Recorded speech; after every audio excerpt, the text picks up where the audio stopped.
had fallen, brutally murdered by a single shot to the heart. The cruelty of that. The heart. The head would have been a different story, but the heart, my love, the heart that appeared on everything. I lay down in the road next to the last part of you I will ever see, and hated myself for understanding that it had run out of your heart. A hunter knows at a glance. A few drops of your heart's blood I put on my lips.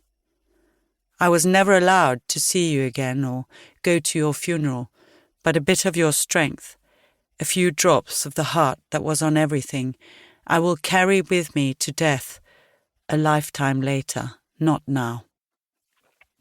And the thick window that is between myself and my bitter cold grief, between my life and your death, opened a little. Chapter 2. The first letter was sent from me to you. It was a Tuesday. You took it as a confirmation, you told me later, a confirmation that I was the person you had hoped I might be ever since we met several years ago. I still had a base in Kenya then. We had had Tanzanian tea on my blue sofa for the first time the day before I sent the letter. It was a sofa larger than any sofa I had ever seen before. Well, not longer, but deeper than any sofa any of us really had ever seen before. It was a special kind of blue. 3 different coloured threads, especially chosen and woven together to make the perfect blue. A child's blue, pulled out again after years in the attic. A child's forgotten blue with a thread of time's dust woven into it. I wrote to you that I had found a seed pushed in between the cushions of the sofa after you had left, that it must have dropped out of your trouser pocket at some stage when we were talking and drinking tea. I told you I had planted it and couldn't wait to see what would become of it.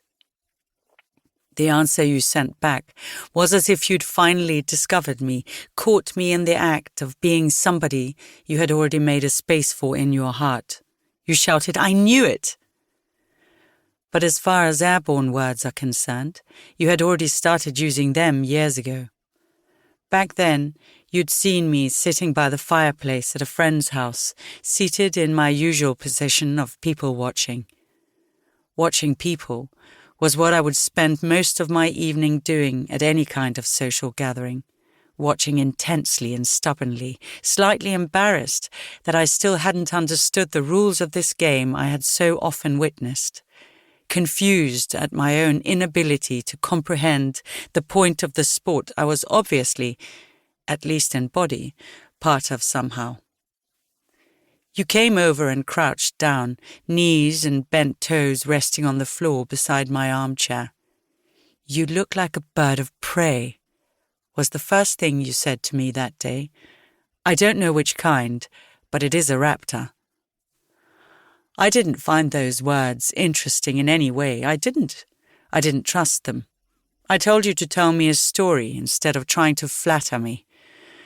I was a bit tired of the enormously long and invisible suffixes written in lemon juice that so often appear later when strangers' sentences are held up to the sunlight.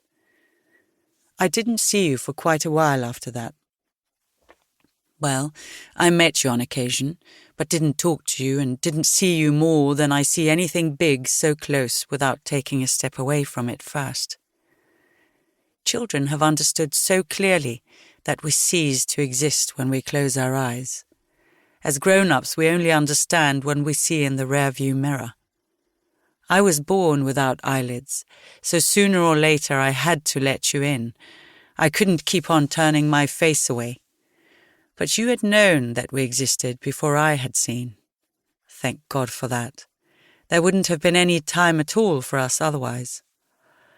Of course, I don't accept time like most people anymore. I can't. To live in some kind of social society, we have to accept the clock, aging, the rising and setting of the sun and changing seasons, but we don't have to accept the value of time on the scale of a clock. I don't. I never have. Thank God for that too.